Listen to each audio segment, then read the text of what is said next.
ఒక చిన్న విషయాన్ని మీతో పంచుకోవాలని ఆశపడుతున్నాను. అది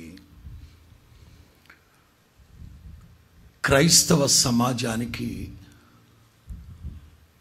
సుపరిచయస్తులైన పాస్టర్ ప్రవీణ్ పగడాల గారు, హైదరాబాద్. వారు ఎక్కువగా రక్షణ ఛానల్ ఆస్థాన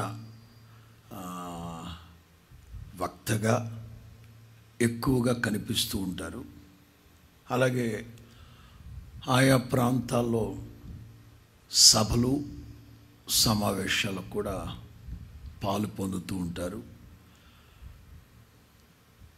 అయితే ఇవాళ ఉదయం రాజమండ్రి పట్టణ శివారుల్లో దివాను చెరువు గామన్ 4th బ్రిడ్జ్ మధ్యలో ఒక చోట రోడ్డు ప్రక్కన రక్తపు మడుగులో చనిపోయి ఉన్నారు. వారి కుటుంబం క్రైస్తవ సమాజంలో ఎంత గౌరవప్రదమైన కుటుంబం. వారు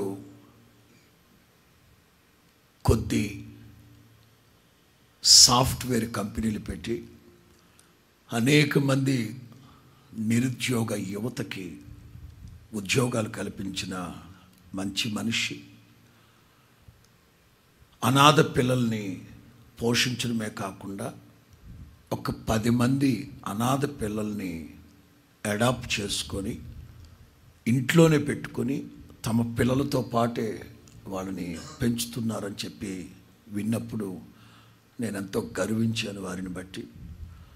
అలాగే క్రైస్తవ సమాజానికి ఎంతగానో తెలుగు రాష్ట్రాలలో క్రైస్తవ సమాజం పట్ల అత్యంత బాధ్యత వహించిన వారైన దైవజనులు వారు లేని లోటు క్రైస్తవ సమాజానికి ఇంత అంత అని వర్ణించలేను. వారిని కోల్పోయిన కుటుంబానికి, ప్రత్యేకించి సహోదరికి, వారి సంతతికి, తోబుట్టువులకి నా పక్షంగా కాకుండా హోసన్నా మినిస్ట్రీస్ పక్షంగా ప్రగాఢ సానుభూతిని, ప్రార్థనని తెలియపరుస్తూ ఉన్నాను.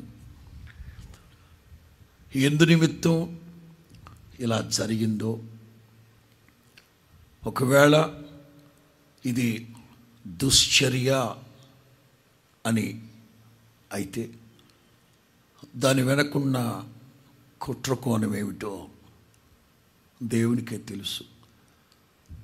ఇప్పటికే ఇవాళ ఉదయం నుంచి రాజమండ్రి గవర్నమెంట్ హాస్పిటల్ దగ్గర అనేక మంది సేవకులు ధర్నాలు, రోడ్డు రాస్తా రోకోలని చేశారు. నేను కూడా హాస్పిటల్ దగ్గరికి వెళ్ళి సేవకులందరితో మాట్లాడి ప్రార్థన చేసి రావడం జరిగింది. ఇవాళ రాత్రికో మరి ఎప్పుడో విషయాలు బయటకు వస్తాయని అంటున్నారు. ఏది ఏమైనా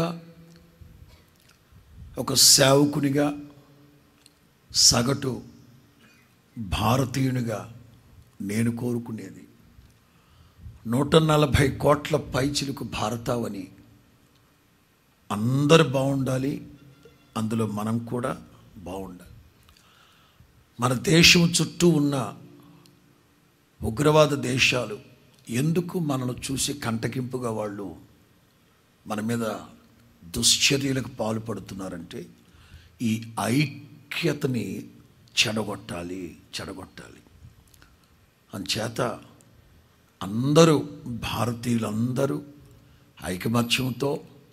ఐకమత్యంతో మనం ముందుకు సాగాలని, ఒకళ్ళ మీద ఒకళ్ళు ద్వేషాలు, దాడులు, మత్సరము, మారణకాండ ఎంతవరకు సబబు అనేది ఒక్కసారి ఆలోచించుకోవాలి. సభాముఖంగా నేను వినయ మనస్కుడనై ప్రాధేయపూర్వకంగానే చెప్తున్నాను. అందరూ బాగుండాలి, అందులో మనం బాగుండాలి. వాస్తవంగా ప్రవీణ్ పగడాల గారి కోసం నేను విన్నప్పుడు, క్రీస్తు యేసుకు కలిగిన ఈ మనస్సు మీరు కలిగి ఉండమన్నట్లుగా ఎంతో ప్రేమ కలిగిన వ్యక్తి.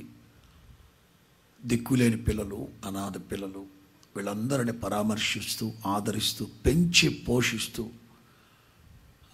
మంచి వ్యక్తి. అలాంటి మహానుభావుడిని మనం కోల్పోవడం ఎంతో బాధాకరం. ఇలాంటి దుర్ఘటనలు, దుశ్చర్యలు జరగకుండా క్రైస్తవ్యం అంతా ఇక మీదటైనా ఇలాంటి అంటే ఈ సందర్భంలో చెప్పాలో చెప్పతో తెలియదుగా, ఒకరినొకరు పరుష పదజాలంతో దూషించుకోకుండా మనం ఐకమత్యంతో ధ్వజమెత్తి ప్రభు కొరకు నిలబడితే ప్రభువే తన సేవకుల యొక్క నీతిని వెల్లడిపరుస్తారు. దేవునికి మహిమ కలుగునుగాక. ఆత్మీయులందరికీ తెలుసు, ఇప్పటికే సమాచారం ఆకాశము కిందన్న ప్రతి ప్రాంతానికి వెళ్ళింది. ప్రవీణ్ పగడాల గారు, వారి భార్య, 2 కుమార్తెలు అనుకుంటాను, తోబుట్టువులు కూడా ఉన్నారు. వారి కొరకు మనం ప్రార్థన చేద్దాం. ప్రభువే వారికి నిత్య ఆదరణ కలుగు చేయునుగాక.